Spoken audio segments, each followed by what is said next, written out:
तो जो माणूस होता तो माणूस छत्रपती शिवाजी महाराजांसारखा हुबेहूब दिसत होता आणि मोहीम अशी ठरलेली होती बघा. मनोज दादा जरांगे पाटलांच्या मागे लोक का आहेत याचं कारण इथं लपलेले बघा, या प्रसंगात लपलेले बघा, लक्ष राहू द्या. शिवा काशीद नावाचा तो छत्रपती शिवाजी महाराजांचा मावळा आणि शिवाजी महाराज दोघे जण दोन पालख्यांमध्ये त्या वेढ्याच्या बाहेर आले आणि वेढ्याच्या बाहेर आल्यानंतर छत्रपती शिवाजी महाराजांनी शिवा काशीदला सांगितलं, शिवा चल माझ्यासोबत विशालगडाकडे जाऊयात, दोघे मिळून लढाई लढूयात. तेव्हा शिवा काशीद काय म्हणतो बघा, राज ज्या दिवशी तुमची कापडं मी माझ्या अंगावरती घातली ना त्याच दिवशी हा शिवा मेला खपला गेला हो.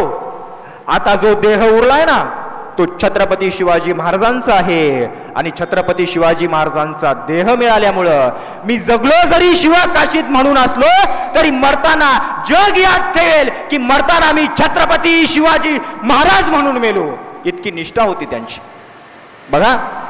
तोच प्रसंग अंतरवाली सराटी येथे मनोज दादा जरांगे पाटील यांना जेव्हा त्यांच्या आई समोर नेण्यात आल्या तेव्हा मनोज दादा जरांगे पाटील काय म्हटले, त्यांची वाक्य काय होती. ज्याप्रमाणे शिवा काशीदांनी सांगितलं की मला मरायचंय स्वराज्यासाठी, मी माझ्या परिवाराचा नव्हतोच आणि नाहीच आहे, अगदी त्याचप्रमाणे अंतरवाली सराटी येथे मनोज दादांनी सांगितलं आता मी मरेल जगेल तो फक्त समाजासाठी समाजासाठी आणि समाजासाठी. ज्याप्रमाणे शिवा काशीदांनी स्वराज्यासाठी स्वतःचा प्राण पणाला लावला अगदी त्याचप्रमाणे मनोज दादा जरांगे पाटील स्वतःचा प्राणाला लावित आहेत बघा. बरं, मनोज दादा जरांगे पाटलांच्या मागे राहायचं एवढं एकच कारण आहे का लोकांनी? त्याचं दुसरं एक कारण आहे बघा. त्या समोर जाऊन तीच मोहीम बाजीप्रभू देशपांडे आणि छत्रपती शिवाजी महाराजांसोबत 600 मावळे होते. ती 600 मावळे आणि बाजीप्रभू देशपांडे छत्रपती शिवाजी महाराजांसह घोडखिंडीतून प्रवास करतायत. घोडखिंडीच्या ठिकाणी गेल्यानंतर सिद्धी मसूद नावाचा सैनिक सिद्धी जोहरनं पाठवला आणि सिद्धी मसूदाला पाठवल्यानंतर काय होतंय लक्ष राहू द्या मावळ्यांनो. 5000ची फौज येते, 5000ची फौज येते. 5000ची फौज आल्यानंतर फौजेचा आवाज येतोय, फौजेचा आवाज कानावरती पडतोय, घोड्यांचा आवाज कानावरती पडतोय. घाबरलं मावळं म्हणतायत राज राज तुम्ही पुढे व्हा, आम्ही लढू यांच्यासाठी. राजा शिवाजी महाराजांनी सांगितलं मरायचं असेल तर सोबत मरूयात आणि जगायचं असेल तर सोबत जगूयात. त्यावेळी बाजीप्रभू देशपांडे विनंती करतायत राजे राजे लाख मेले तरी चालतील परंतु लाखोंचा पोशिंदा जिवंत राहिला पाहिजे. राजे तुम्ही विशालगडाकडे द्या आणि किल्ल्यावरती गेल्यावर 5 तोफांचे बार करा. 5 तोफांचे बार झाल्यानंतर सिद्धी मसूदाचा एक सुद्धा सैनिक एक पाऊल समोर टाकू देणार नाही राजे. आणि असं म्हटल्याबरोबर राजांनी त्या घोडखिंडीमध्ये बाजीप्रभू देशपांडे यांना मिठी मारली आणि बाजीप्रभू देशपांडेंना मिठी मारून राजे समोर निघालेले आहेत बघा. समोर निघाले आणि राजांना खबर आली. कुठली खबर आली? राजांना खबर आली की विशालगडाला देखील आदिलशहाच्या एका सरदारानं फेरा मारलाय. आपला मुद्दा इथं आहे बघा. म्हणजे पन्हाळ्याचा वेढा ओलांडला, पन्हाळ्याचा वेढा ओलांडला आणि पन्हाळ्याचा वेढा ओलांडल्यानंतर लागलीच घोडखिंडीमध्ये अडकावं लागलं. तिथं आपल्या जिवलग माणसांना ठेवावं लागलं आणि समोर निघतायत तर समोर कळालं की विशालगडाला देखील फेडा आहे. म्हणजे एका संकटातून बाहेर पडले, दुसरं संकट आलं, दुसऱ्या संकटातून बाहेर पडले, तिसरं संकट आले. मग शिवाजी महाराज म्हणले का नाही म्हणले आता 2दा 3दा झालं म्हणले आता मला नाही स्वराज्य स्थापन करायचं, मी माघार घेतो म्हणले का? बोलत चला म्हणले का? नाही म्हणले. अगदी त्याचप्रमाणे 40 दिवस मनोज जरांगे पाटील लढले. त्यानंतर दुसरं संकट आलं. कुठलं संकट आलं? दुसरं संकट म्हणून दादा जरांगे पाटील यांच्या समोर आलं. ते संकट कसं होतं बघा. ते संकट असं होतं की 7 दिवसापासून उपोषण करतायत. आजचा 8वा दिवस आहे तरी देखील सरकार काही उत्तर देत नाहीये. शिवाजी महाराजांचा प्रसंग मनोज जरांगे पाटील यांनी डोळ्यासमोर आणला. अरे माझे शिवाजी महाराज तर घोडगंटीतून बाहेर निघाले होते आणि त्यांना समजलं विशालगड समोर फेरा मारलेला आहे सैनिकानं, त्यांनी माघार घेतली नाही. अगदी त्याचप्रमाणे मनोज दादा जरांगे पाटील यांनी 8वा दिवस उपोषण चालू आहे. सरकार विनंती करते की उपोषण मागे घ्या, मनोज दादा उपोषण मागे घ्या, परंतु शिवाजी महाराजांनी ज्याप्रमाणे केलं अगदी त्याचप्रमाणे ज्याप्रमाणे छत्रपती शिवाजी महाराजांनी शत्रूंना न घाबरता विशाल गड गाठण्याचं ठरवलं, अगदी त्याचप्रमाणे उपोषण नावाचा गड गाठण्याचं काम मनोज दादा जरांगे पाटील आपल्यासाठी करत आहे. अगदी त्याचप्रमाणे तिसरा मुद्दा येतो बघा याच प्रसंगामध्ये. हा तिसरा मुद्दा येतो असा, हा मुद्दा आहे पावनखिंडीमध्ये बाजीप्रभू देशपांडे आहेत आणि बाजीप्रभू देशपांडे यांच्याकडे सैन्य होतं फक्त 300 मावळे आणि 300 मावळे घेऊन 5000च्या फौजेवरती तुटून कसं पडायचं प्रश्न पडला. त्यावेळी बाजीप्रभू देशपांडे काय सांगतायत बघा, बाजीप्रभू देशपांडे काय सांगतायत बघा. बाजीप्रभू देशपांडे आपल्या मावळ्यांना समोर बोलवतायत, उभं करतायत आणि सांगतायत, मावळ्यांनो, अरे मर्दांनो, इसात मराठ्यांची आहे. अरे जो मरेल पण माग हटणार नाही असा मराठा आहे. अरे हा मराठा एवढा चिकट आहे, एवढा चिवट आहे की मरण सुद्धा मराठ्याला मारू शकत नाही. आपल्याला लढायचंय छत्रपती शिवाजी महाराजांकरता, आपल्याला मरायचंय छत्रपती शिवाजी महाराजांकरता. तोच ध्येय मनोज दादा जरांगे पाटलांनी हातावरती घेतलंय आणि मनोज दादा जरांगे पाटील लढतायत मराठा समाजासाठी, मरतायत मराठा समाजासाठी. आणि आपल्याला देखील लढायचंय आता मराठा समाजासाठी नाही, मनोज दादा जरांगे पाटील यांच्या शब्दासाठी. कारण आपल्या लेकरा बाळांच्या भविष्यासाठी तो माणूस झगडतोय तिथं. बाजीप्रभू देशपांडे उभे आहेत आणि बाजीप्रभू देशपांडे उभे असताना बघा समोरून 5000ची फौज येते. बाजीप्रभू देशपांडेंनी 2 दांडपट्टे 2 हातामध्ये घेतलेले आहेत आणि 2 दांडपट्टे हातामध्ये घेतलेले आहेत. समोरून फौज येते, फौज अंगावरती आली माझ्या बाजीप्रभू देशपांडेच्या, डोळे झाकले, हर हर महादेव नावाची गर्जना केली, पट्टा बाहेर काढला आणि पट्टा फिरवतायत बाजीप्रभू देशपांडे, पट्टा फिरवतायत बाजीप्रभू देशपांडे. अरे समोर येईल त्याची मुंडकी उडवतायत, मुंडकी छाटतायत आणि बाजीप्रभू देशपांडे यांच्या अंगावरती लाखो वार झाले. अंगावरती एकही जागा शिल्लक नव्हती, त्या जागेवरती जखम व्हायची राहिलेली होती. तरी देखील बाजीप्रभू देशपांडे लढतायत आणि विशाल गडावरती तोफेचे बार झाले आणि हसत हसत बाजीप्रभू देशपांडे यांनी या स्वराज्याकरता स्वतःचा प्राण गमावला. मायबापू, स्वतःचा प्राण गमावला. बघा घोडकिंडीमध्ये बाजीप्रभू देशपांडे मेले. आता एक घोडकिंड अंतरवाली सराटी येते, कोण लढवायला आहे? मनोज दादा जरांगे पाटील नावाचा माणूस लढवायला आहे. तो माणूस त्या घोडकिंडीमध्ये आपल्याला मरू द्यायचा नाही. आपलं ध्येयच आहे मनोज जरांगे पाटील मेले नाही पाहिजे. मनोज जरांगे पाटील यांना आता 1-2 दिवस आणखीन उपोषणाला सहन होते तोपर्यंत बसू द्यायचं. त्याच्यानंतर घोडकिंडीमध्ये ज्याप्रमाणे बाजीप्रभू देशपांडे यांचा प्राण स्वराज्याकरिता गेला, अगदी त्याप्रमाणे आपल्याला आता हा सुविधार गमावता कामा नये मायबाप हो. आणि त्याकरिता हे साखळी उपोषण आहे. बघा प्रसंग कसा समोर जाते बघा. आपण 3 प्रसंग पाहिले, तिन्ही प्रसंग मनोज दादा जरांगे पाटील आणि छत्रपती शिवाजी महाराजांच्या इतिहासाला बघतायत. म्हणजे बघा या प्रसंगातून एक गोष्ट मात्र शिकायला भेटती, सर्वांनी लक्ष राहू द्या. एक गोष्ट नक्की शिकायला भेटती. ती गोष्ट कुठली आहे बघा, तो प्रसंग कुठला आहे, ती शिकवण कुठली आहे? चुकूनही मराठ्यांच्या नादाला लागू नका, चुकूनही मराठ्यांच्या नादाला लागू नका. कारण मराठ्यांचा इतिहास आहे, मराठे एकतर कुणाच्या विनाकारण वाटेला जात नाहीत आणि मराठ्यांच्या कोणी वाटेला गेलं तर त्याच्या वाटेला जाऊन त्याची वाट लावल्याशिवाय मराठे स्वतःच्या वाटेवरती परत येत नाहीत. हा मराठ्यांचा इतिहास आहे, हा मराठ्यांचा इतिहास आहे. त्यामुळे मराठ्यांच्या नादाला सरकारनं लागू नये. त्यानंतरचा हाच प्रसंग पुढे जातोय बघा. मनोज जरांगे पाटील यांच्या मागे 5 कोटी मराठा समाज कसा काय उभा हो? याला कारण असं बघा, ज्याप्रमाणे शिवा काशीद यांनी स्वराज्याकरता प्राण दिला आणि त्याच्या घरी शिवाजी महाराज गेले. कोणाच्या घरी गेले? शिवा काशीदांच्या. राजा गेले, राजांना बसायला चटई टाकली आणि राजाला बसायला चटई टाकल्याच्या नंतर काय घडलेले बघा मित्रांनो. शिवा काशीदांची माय औक्षणाचं ताड घेऊन बाहेर येते आणि शिवाजी महाराजांचा औक्षर करते. महाराजांच्या डोळ्यात पाणी आलं. कशी माय आहे तू? माझ्यामुळे तुझा मुलगा प्राणांतिक झाला आणि तू माझाच औक्षण करतेस. त्यावेळी त्या शिवा काशीदाची आई रडू लागली. महाराजांनी विचारलं, माते, आई साहेब काय झालं रडायला? त्यावेळी शिवाकाशीदांच्या आईने दिलेलं उत्तर हृदय स्पर्श करून जातं. शिवाकाशीदाची आई म्हणू लागली, राज मला एकच पोरग होतं, राजा मला एकच पोरग होतं, ते स्वराज्याच्या कामी आलं, दुसरं जर असतं ते पण तुमच्यासोबत पाठवून दिलं असतं राज, असं म्हणणारी शिवाकाशीदांची आई होती. त्यानंतरचा प्रसंग आपल्याला महत्वाचा आहे बघा. आपला मुद्दा कुठे तुम्हाला सांगतोय का?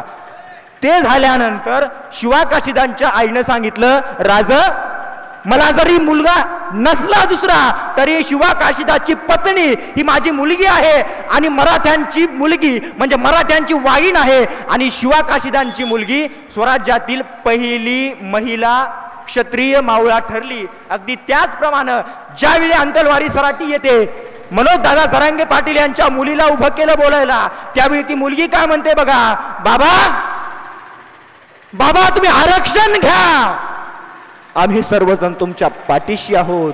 स्वतःची मुलगी बापाचा जीव जाताना डोळ्यानं पाहते, परंतु बापाला मागं हटायला सांगत नाहीये. अरे समाजासाठी जर माझा बाप गेला तर माझ्या बापाच्या मागं मी समाजकारण करण, असं म्हणणारी मनोज दादा जरांगे पाटील यांची मुलगी आणि मराठा समाजात मराठा वंशात जन्माला येऊन करोडोची संपत्ती मराठ्यांच्या जीवावर कमवणारे आपले आमदार खासदार, या दोघांमधली तफावत लक्षात राहू द्या. या दोघांमधली तफावत लक्षात राहू द्या. मनोजदादा जरांगे पाटील यांची मुलगी काय म्हटली बघा, ती म्हटली समाजकारण माझे वडील गेले तर मी करीन म्हटली, मराठा आरक्षणाचा लढा नेटानं मी चालवीन म्हणली. पप्पा बाबा तुम्ही माघार घेऊ नका म्हटली. कुठं मनोज जरांगे पाटील आणि कुठं आजकालचे नेते? मनोज जरांगे पाटलांना नेतृत्व निवडण्याचं कारणच ते बघा आपलं, की निस्वार्थ मनानं तो माणूस स्वराज्याची मराठ्यांची सेवा करतोय बघा. पुढे चालून बघा दुसरा प्रसंग घेऊयात आपण. आपल्याला नेमकं करायचंय काय? तर छत्रपती शिवाजी महाराज आग्रा भेटीनंतर आल्यावरती स्वराज्याचे गेलेले 28 किल्ले जिंकण्याचा निर्णय घेतला आणि स्वराज्याचे 28 किल्ले आता स्वराज्यात परत आणायचे. मग सुरुवात कुठून करायची? त्यावेळी मासाहेब जिजाऊंनी सांगितलं, शोभा कोल्हाणा नावाचा किल्ला घ्या, कोल्हाणा नावाचा किल्ला घ्या. आणि तो कोल्हाणा नावाचा किल्ला सर करण्याकरिता छत्रपती शिवाजी महाराज स्वतः गेले. का स्वतः जात होते? कारण त्यांच्या मित्राच्या मुलाचं लग्न होतं. आता एक प्रश्न विचारतो, तुमच्या भागातल्या नेत्याच्या पोराचं लग्न आहे म्हणून नेता कधी कामाला जातं का? गेल्याला पाहिलं का कधी तुम्ही? एक गोष्ट लक्षात घ्या, छत्रपती शिवाजी महाराज मावळ्यांवरती जीवापाड प्रेम करत होते. छत्रपती शिवाजी महाराज मावळ्यांसाठी प्राण द्यायला तयार होते, त्यामुळंच मावळे देखील शिवाजी महाराजांकरता प्राण देत होते. आता यापुढे आपण एखाद्या नेत्याच्या मागे राहत असू तर एकच विचार करा, तो जर आपल्या समाजासाठी कार्य करायला तयार असेल तरच मराठा समाज त्याच्या पाठीमागं राहील. नाही तर तुझी करोडोची संपत्ती, तुझे टाईट कपडे, तुझी फॉर्च्युनर गाडी तुला लकलाब असू दे बाबा. आम्ही छत्रपती शिवाजी महाराजांच्या विचारांनी चालणारे माऊले आहोत. एक गोष्ट लक्षात घ्या, औरंगजेबाच्या पत्रामध्ये लिहिलेलं आहे. औरंगजेब काय म्हणतोय बघा, त्याच्या सरदाराला लक्ष राहू द्या आणि मनोजदादा जरांगे पाटलांचा चेहरा डोळ्यासमोर राहून लक्ष द्या. औरंगजेब म्हणतोय ते आत्ताच्या काळात तंतोतंत जुळते का नाही बघा. कसं बघा, औरंगजेब म्हणतोय, कैसे है ये मराठे, कैसे है ये मराठे, ये मराठे किसी के सामने झुकते नहीं, ये मराठे किसी के सामने झुकते नहीं, ये मराठे किसी के बाप के रोके रुकते नहीं. और ये कंजर्व मराठे कैसे है, कितने भी दौलत वाला इनके सामने आ जाए ये मराठे कभी बिकते नहीं, ये मराठे कभी बिकते नहीं. लक्षात राहू द्या, ज्याप्रमाणे छत्रपती शिवाजी महाराजांच्या काळातील मावळे होते. आपलं कसं झालं, आपण इतिहास विसरलो म्हणून इतिहास घडवू शकत नाहीयेत. मनोज जरांगे पाटील इतिहास विसरले नाही, त्यांनी इतिहास अंगीकृत केला आणि इतिहास अंगीकृत केल्यानंतरच मनोज जरांगे पाटील इतिहास घडवत आहेत आणि आपल्याला त्यांच्या पाठीशी राहायचे बघा. पुढे चालून बघा प्रसंग कसा आहे. कोल्हाणा घ्यायचा आहे, कोल्हाणा घ्यायचा आहे आणि सुभेदार तानाजी मालुसरे आलेले आहेत घरी. आणि सुभेदार तानाजी मालुसरे आलेले असताना, सुभेदार तानाजी मालुसरे आलेले असताना राजांना लग्नाची पत्रिका देत आहेत. राज माझ्या मुलाचं लग्न आहे शोभा आणि माझ्या मुलाच्या लग्नाकरिता तुम्हाला यावं लागेल. बघा इतिहास लक्षात ठेवल्यावरती काय होतं हे सांगण्याचा प्रयत्न करतोय बघा. राजा माझ्या मुलाचं लग्न आहे आणि तुम्ही या. त्यावेळी राजांनी सांगितलं, आऊसाहेब येतील, मी नाही येऊ शकत तानाजी. आणि तसं सांगितल्याच्या नंतर तानाजी मालुसरेंनी सांगितलं, राज तुमच्या स्वतःच्या मुलाचं लग्न आहे आणि तुम्ही का येऊ शकत नाहीत? त्यावेळी उत्तर दिलं राजांनी, मी मोहिमेवरती जातोय. आणि तानाजी मालुसरे म्हणू लागले, राजे कुठली मोहीम? आणि मी जिवंत असताना तुम्ही मोहिमेवरती जाणार राजे?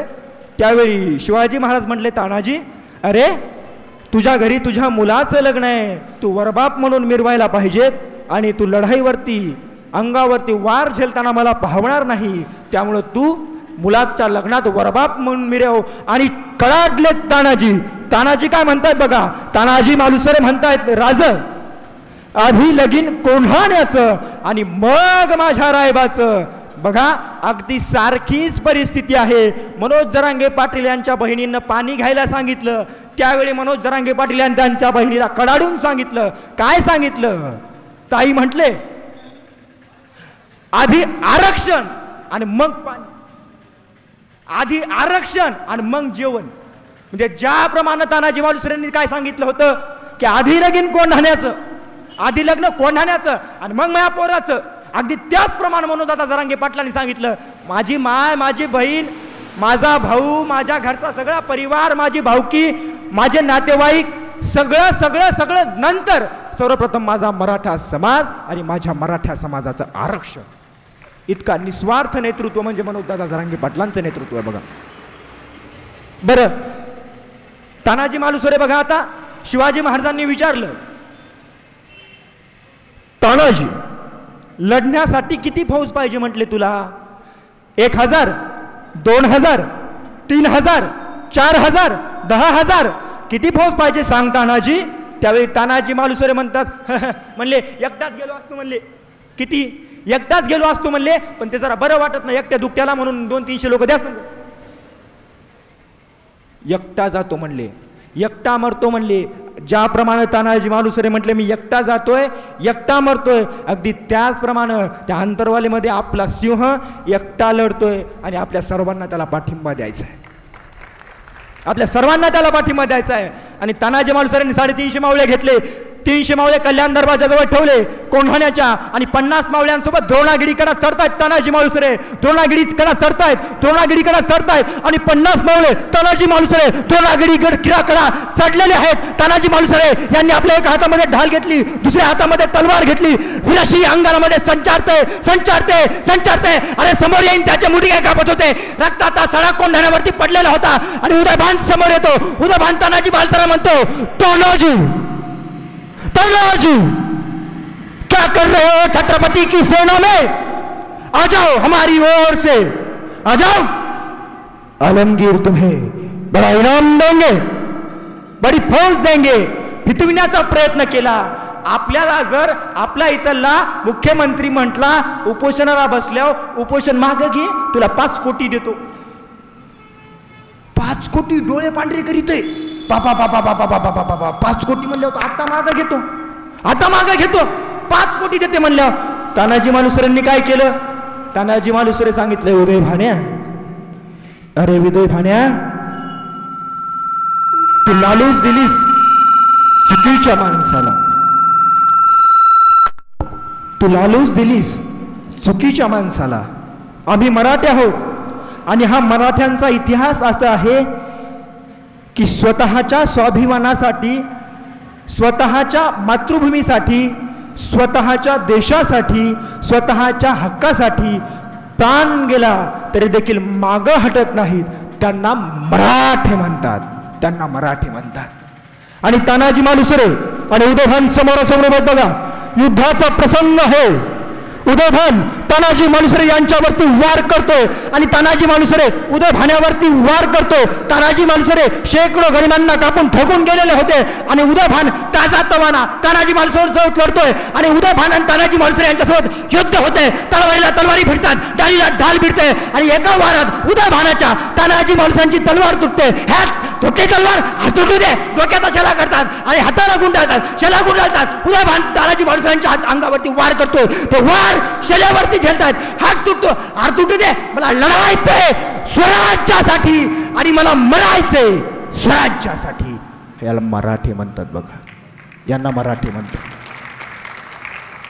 ढाल तुटली, हात तुटला, माघार घेतली, अरे नाही लढायचंय. स्वराज्यासाठी आणखी गड जिंकलेला नाही. अगदी त्याचप्रमाणे अंतरवालीमध्ये बसलेला आपला सिंह तेच म्हणतोय, अरे मेलो तर हरकत नाही, आणखीन आरक्षण नावाचा गड राहिलाय, जोपर्यंत तो गड मी मिळवणार नाही तोपर्यंत पाण्याचा घोट सुद्धा घेणार नाही. ही जी निश्चयाची जात आहे ना, या जातीला मराठा म्हणायचं. बघा, या जातीला मराठा म्हणायचं. आणि उदयभाण्याच्या एका वारामध्ये तानाजी मालुसरे गेले. बघा, आपला मुद्दा समोर आहे. बघा, उदयभाण्याच्या एका वारामध्ये तानाजी मालुसरे धारातीर्थी कोसरले आणि तानाजी मालुसरे धारातीर्थी कोसरल्यावरती मावळ्यांनी धीर सोडून दिला. मावळ्यांनी धीर सोडला आणि मावळे कड्यांच्या दिशेने पडू लागले.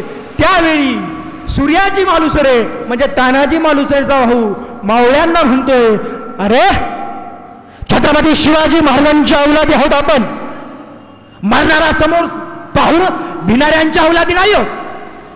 तुमचा बाप तिथं मरून पडलाय आणि तुम्ही मृत्यू येते म्हणून बापाचं मरण विसरून, बापाच्या मरणाचा बदला घ्यायचा विसरून माघारी पळताय आणि कडे कापून टाकले त्यांनी. आता पर्याय राहिला नाही. बघा, अगदी तसंच आपल्या संग झालेलं आहे. आपले 51 बांधव गेले, आत्महत्या केली. 4 दिवसापूर्वी पोखरणीमध्ये पोरानं आत्महत्या केली. 26 वर्षाचं पोरग गळफास घेते, विष पेते, आता चिनस कापून घेते आणि आपण विसरून जातोय की आपले लोक मेले होते आरक्षण नाही म्हणून. आणि आपण घरात सोफ्यावरती बसून टीव्ही बघतो. ज्याप्रमाणे सूर्याजी मालुसरे यांनी कोंढाणा किल्ल्यावरच्या त्या कडा कापून टाकल्या, त्या दोऱ्या कापून टाकल्या, त्याप्रमाणे आता मराठा समाजाची आळस नावाची दोरी कापून टाकावं लागणार आहे आणि प्रत्येकाला भगवा झेंडा हातामध्ये घेऊन आरक्षणाच्या लढ्याकरता यावं लागणार आहे. बघा, प्रत्येकाला यावं लागणार आहे. आणि त्यानंतर उदयभाण्याला शेलार मामानं त्याच्या मानगुटीवर बसून मारला. तो इतिहास आपल्याला घ्यायचा नाही, आपल्याला समोर जायचंय. समोर बघा, तानाजी मालुसरे एका बुरुजावरती बसलेले होते.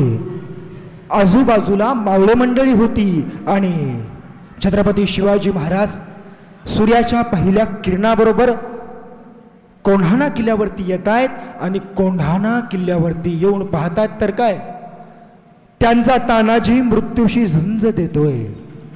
त्यांचा तानाजी मरणाच्या दारात उभा आहे. अरे माझा तानाजी मरणाच्या दारात उभा आहे हे पाहून राजाचे डोळे पाणावले. राजाच्या डोळ्यातून आसुवाच्या धारा येऊ लागल्या. तानाजीच्या अंगावरच्या इंच जखमा पाहून तानाजी मालुसरेंचा हात हातामध्ये घेतला महाराजांनी आणि हातामध्ये घेऊन म्हणतायत, ताण्या, तुला म्हटलं होतं रे तुझ्या मुलाच्या लग्नात वर बाप म्हणून मिरव, पण लय हौस आली होती तुला लढायची ताण्या. तू गेल्यावरती या राजाला दुसरा मित्र कुठं सापडेल रे ताण्या, या राजाला दुसरा मित्र कुठं सापडेल. आणि तानाजी मालुसरे यांनी राजांच्या हाताला प्रणाम केला आणि राजांच्या हाताला प्रणाम करून राजांना तानाजी मालुसरे म्हणतायत, राज, रायगडावरती 32 मन सिंहासनावरती बघताना तुम्हाला बसताना पाहण्याची इच्छा होती. रायगडावरती जे 32 मन सोन्याचं सिंहासन स्वराज्याभिषेकाला आपल्याला करायचंय ना, तो निश्चय करताना मला तुम्हाला पाहायचं होतं, पण तो आता मला पाहायला मिळणार नाही. तेवढा निश्चय पूर्ण करून घ्या. बघा, मरतोय तानाजी मालुसरे स्वराज्याचा ढाण्यावाग आणि मरता मरता काय सांगतोय, माझ्या पोराला तुम्ही जहागीर द्या म्हणले का? नाही म्हणले. माझ्या पोराला लग्न लावून द्या म्हणले का? नाही म्हणले. तानाजी मालुसरे म्हणतायत, राजा, स्वराज्याचं राहिलेलं अर्ध काम जे आहे ना ते तुम्ही पूर्ण करा. एक गोष्ट लक्षात घ्या, अण्णासाहेब पाटलापासून म्हणजे 92 पासून ज्या ज्या मराठा बांधवांनी मराठा आरक्षणाकरिता बलिदान दिलंय ते बलिदान आपल्याला विसरायचं नाही. ज्याप्रमाणे तानाजी मालुसरेंनी आपल्याला सांगितलं की स्वराज्य चालू ठेवा नेटानं, अगदी त्याचप्रमाणे ते मराठा बांधवाची आत्मा देखील आपल्याला सांगते, मराठ्यांनो, आम्ही गेलो तुमच्यासाठी, तुम्ही विसरू नका बरं का. तुम्ही ते आरक्षण राहिलेलं आहे ना तो लढा घ्या, तो लढा पूर्ण करा. आणि तानाजी मालुसरे मेले. तानाजी मालुसरे मेल्यानंतर राजांनी तोंडातून उद्गार काढला. कुठला उद्गार काढला? राजा म्हणतायत स्वराज्याचा ढण्यावाद, त्या छत्रपती शिवाजी नावाच्या वादळाची उजवी बाजू अर्थात माझा सिंह गेला. आणि राजे म्हणतायत गड आला, गड आला, पण सिंह गेला, पण सिंह गेला. मित्र हो, ज्याप्रमाणे शिवाजी महाराजांच्या काळामध्ये तानाजी मालुसरे नावाचा सिंह गमावला आणि कोंढाणा किल्ला जिंकला. आता लक्ष राहू द्या, आता आपल्याला सिंह वाचवायचा आहे, म्हणजे हा माणूस वाचवायचा आहे. आणि त्याला खाऊ पिऊ घालून सगळ्यांनी मिळून मराठा आरक्षण नावाचा गड जिंकायचा आहे. बघा, एवढं तुम्ही लक्षात ठेवा. समोर जाऊया थोडंसं. बघा, तानाजी मालुसरेंचा प्रसंग होतो. तानाजी मालुसरे ज्याप्रमाणे निस्वार्थपणे लढले ना, त्यानंतर शिवाजी महाराजांनी काय केलं, त्यांच्या मुलाचं लग्न स्वतः जाऊन लावून दिलं. आणि मुलाचं लग्न लावताना तानाजी मालुसरेच्या रायबाला शिवाजी महाराजांनी एक तलवार दिली, एक तलवार दिली. आणि तलवार दिल्यावर शिवाजी महाराज विचारू लागले रायबाला, रायबा आम्ही तुम्हाला ही तलवार दिली, याचा अर्थ काय होतो सांगाल का? त्यावेळी रायबा निरागसपणे म्हणू लागले, राजे तुम्ही आम्हाला ही तलवार दिली, याचा अर्थ असा होतोय की आम्ही आता आमच्या वडिलांच्या जागी सुभेदार झालोय, आम्ही आमच्या वडिलांच्या जागी सुभेदार झालोय. सर्वांच्या डोळ्यामध्ये पाणी आलं. बघा, अगदी तसंच त्या अंतरवालीमध्ये होते. त्या मुलीला विचारलं, तुझे बाबा 7 दिवस झाले पाणी घेत नाहीयेत, अन्नाचा कण नाही तुझ्या बापाच्या पोटामध्ये, तुला काय वाटते? त्यावेळी ती मुलगी निरागसपणे सांगते, बाबा तुम्ही आरक्षण घेतल्याशिवाय परत येऊ नका. आरक्षणाचा राहिलेला लढा मराठा योद्धा म्हणून मी समोर नेटानं चालविल. इतकी शूर मराठा कन्या प्रत्येकाच्या घरी जन्माला, प्रत्येकाच्या घरी जन्माला यायला पाहिजे. आपल्या मुलांना मुलींना शिक्षण देताना देखील थोडासा विचार करा, कुठल्या विचारधारेनं शिक्षण देतोय. असो, या समोरचा एक छोटासा मुद्दा मांडतो. बघा, तो छोटासा आहे परंतु खूप महत्वाचा आहे. कुणबी, आपल्याला पाहिजे ते कुणबी प्रमाणपत्र. पहिला मुद्दा संपला. पहिला मुद्दा असा होता आपला की ओबीसी आरक्षण कुठल्या कोट्यातून पाहिजे ते पहिल्यांदा पाहिलं. दुसरा मुद्दा आपण असा पाहिला की मनोज जरांगे पाटलांच्या मागे इतका समाज का आहे. आणि तिसरा आणि शेवटचा मुद्दा कायदेशीररित्या आपल्याला आरक्षण कसं भेटेल.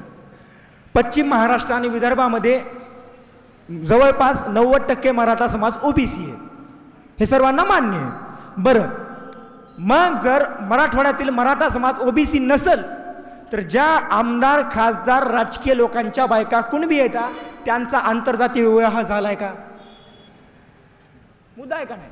मग ज्यांच्या तिकडल्या बायका ओबीसी मध्ये तुम्ही मराठाचे, मग तुमचा आंतरजातीय विवाह झालाय का म्हणतो?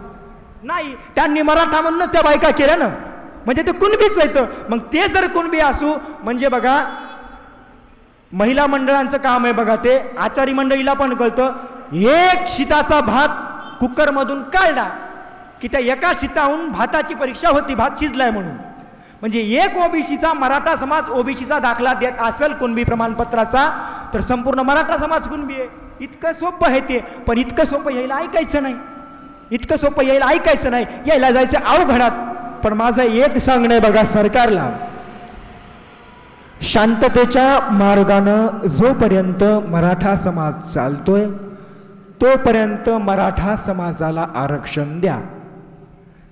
जर शांततेच्या मार्गानं चालणाऱ्या मराठा समाजाच्या वयस्कर माणसांच्या हातातलं आंदोलन तरुण पोरांनी हातात घेतलं तर महाराष्ट्र पेटायला वेळ लागणार नाही. आणि तो जर तुम्हाला पेटू द्यायचा नसेल तर मनोजदादा जरांगे पाटील यांच्या मागणीनुसार तात्काळ 50%च्या आत कुणबी प्रमाणपत्र देऊन आम्हाला आरक्षण द्या. बर, 50%च्या आत आपण आरक्षण मागतोय, मान्य गोष्ट आहे. मग विधानं होत आहेत, मग लोक बोलत आहेत. बघा मित्रांनो, एक गोष्ट लक्षात ठेवा. बघा, जाळपोळ कोणी करायची नाही, जाळपोळ करायची नाही. ते कसं झालं माहिती आहे का, आपल्या देवाभाऊचं, देवाभाऊ देवाभाऊ माहिती आहे सगळ्या देवाभाऊचं कसं झालं माहिती आहे का? ईडी टाकता येईना मनोज दादावर. ईडी बंद पडली त्याची. याच्या घरात काडी नाही, काडी पेटवायला मनोज दादाच्या ईडी कुठून टाकणार? ईडी बंद पडली कारण मनोज दादाच्या घरात नाही काडी, म्हणून बंद पडली त्याची ईडी बंद पडली. दुसरा मुद्दा लक्षात घ्या बघा, त्या मनोज दादा जरांगे पाटील मारता येईन कारण 5 कोटी मराठा समाज माग आहे त्याच्या. हात उचलला की हात कापून टाकते. 7 कोटी मराठा समाज आहे. तिसरी गोष्ट अशी आहे की त्याला पैसे द्यायचा लेदा प्रयत्न केला पोत्याईनं म्हणतो, पण त्यानं पैसे बी घेतले नाही. म्हणजे ते बिचार माघार घेईन, मारल्या मरण झाले आणि काहीच होईना. त्याच्यामुळं हा लढा यशस्वी होतोय. माझं सर्व मराठा बांधवांना एकच विनंती आहे, त्या माणसाच्या पाठीमागं आपल्याला खंबीरपणे उभं राहायचं आहे आणि अगदी थोडक्यामध्ये शेवट करण्याचा प्रयत्न करतोय. सर्वांनी लक्ष राहू द्या. बघा,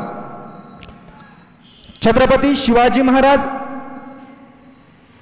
स्वराज्यावरती संकट आलं होतं.